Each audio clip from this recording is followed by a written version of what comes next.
Hey everyone, Corvus here and welcome back for another desktop update video, the one for February 2014 this time. Hope you all had a great time. Didn't really spend too much time here on the painting desk. Was playing way too much Hearthstone, so now the inspiration is returning to go and sit here at the desk. So I'm working on a couple of projects that I want to show you. So let's head over to the desk here where I lined up everything for you. So first of all, I bought a new cutting mat. This one, the old one, was a smaller size, but it got really dirty because of glue and plaster and other stuff I use for basing. So it got really dirty. So I decided to buy a new one. So this one is normally at the assembly desk. What else? Yeah, I got an order in from Wayland Games. So not on this table are two tactical squads. Of course, for the Imperial Fist Army, on which I will continue working soon enough, and also this quite expensive actually, but I quite like the figure, the Space Marine Librarian, as usually superb quality plastics. Probably not that clear here, but now the sun is coming through. But yeah, like I said, very nice quality plastics. This little cherub, or how we call him, this little angel dude. I read it was optional, so because that's actually the part of the figure that I don't like. So I hope you can leave this off quite easily. Another thing for the army is this chaplain from the Reclusium Squad box. Probably not that well visible because of the black primer, but lovely figure. But that's probably something I'm going to paint after I finish the two tactical squads and then librarian, because that will form the core of the army, and then I can already start playing a few games with a small army to get some practice done. What else? Yeah, I bought these two additional bottles of paint, so I'll already have Airborne Sunset and Burnt Cadmium Red, but the idea here is to have some pre-mixed bottles, because this is the base coat for my Imperial Fist Army, and I shade with these colors, so there are like 2 or 3 shading steps, and I want to have this pre-mixed in dropper bottles, so that I don't have to mix the same mix every time. So that's the plan. More on this on another episode of my Imperial Fist Army building series, because you'll notice there is a bit of overlap between my regular desktop updates and the Imperial Fist Army, but I understand there's some people who don't like this kind of video but are really interested in army building videos like the Imperial Fist series. So apologies if you're into both series, but that's the way I have it in mind now. Also in my order is Pigment Fixer. I haven't really tried it out yet, but heard a lot of great stuff about it. And I like to put a lot of pigment on my base as well. So usually on showcase models, but if you're going to use them on gaming models, then yeah, this stuff is pretty essential to have. And then yeah, I bought 2 brushes. Not really happy with this purchase, because yeah, it didn't really have any sizes on it, because this is the Army Painter Monster Brush. Now, to be honest, I expected this one to be a lot bigger. This is not really that big, but... And then base coating brush. What is it? Also Army Painter, so the base coating brush. I mean, this is like a number 1 or something. I don't really like it. I expected the base coating brush to be a bit smaller than this one, and the Monster Brush maybe double the size, because right now, like I used on the let's say the Razorback, right? The Razorback, and also used this on the Space Marine test model I did. I used this quite big brush to do the base coating, so that worked pretty well, but I wanted to have a bit more control and have a round brush, so that's why I bought this one.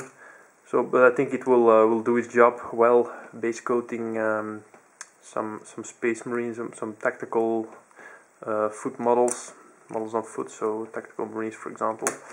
But then what I'm going to do with this brush, I don't know yet. I think it's just a bit of a waste of money, but it weren't that expensive. But yeah, I think that's the risk of buying these brushes online without seeing them in real life first. When I see these at an event or or something, or in a store, then I'm probably going to buy a bunch of these because they're quite cheap, and yeah, quite like them. So, but they didn't have these at Wayland Games, so that's going to be for a separate order. So what I'm currently working on right now is this project. So as you might know, in March there's a Painting Crusade event in Brussels.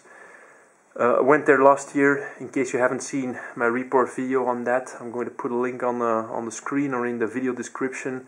So basically a small scale but immensely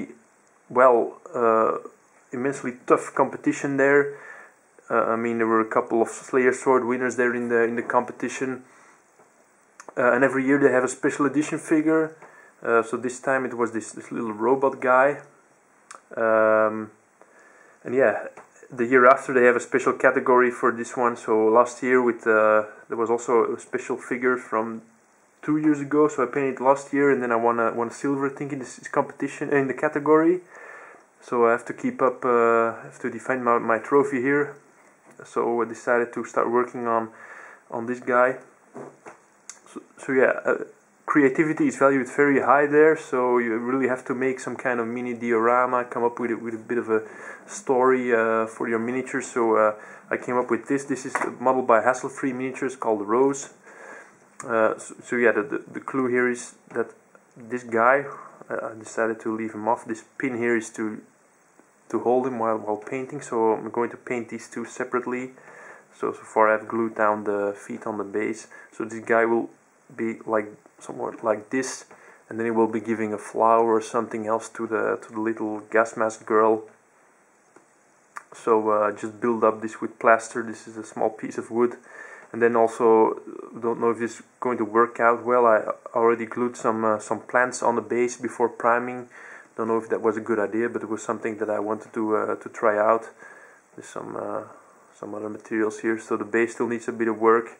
I'm going to put some more sand here in between the cracks, build up a bit of volume around the plants and the rocks here. But most work is already done, I think. Also a bit of a dilemma to put to glue this figure on already, but I think I can reach it very well with my brush, because I didn't really have that much options left, except for maybe gluing this down on something and then breaking it off and then gluing it again on this platform. But yeah, that imposed some risks. I mean, this guy is going to be pretty easy to paint. So this little robot, they were all separate parts, so you could really pose them like you pleased. For example, a lot of parts left. There are other parts on the other desk, but for example, the face plate, it was optional. There were 3 or 4 choices. Yeah, this is supposed to be part of this arm. So just for example, that is really fully posable. This is the other hand I didn't use, so you could really make up something very cool. The only downside to this figure is quite big and quite plain, so I decided to add some battle damage to him here and there, just with a hobby knife, chipped off some edges, and then add some photo edge here and there to spice him up a little.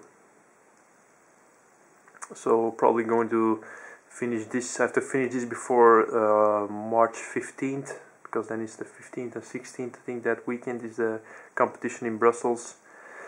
So yeah, that's about a month left. That's going to work out. Oh yeah, that's another thing I wanted to show you. This small ladder I made myself from plastic card.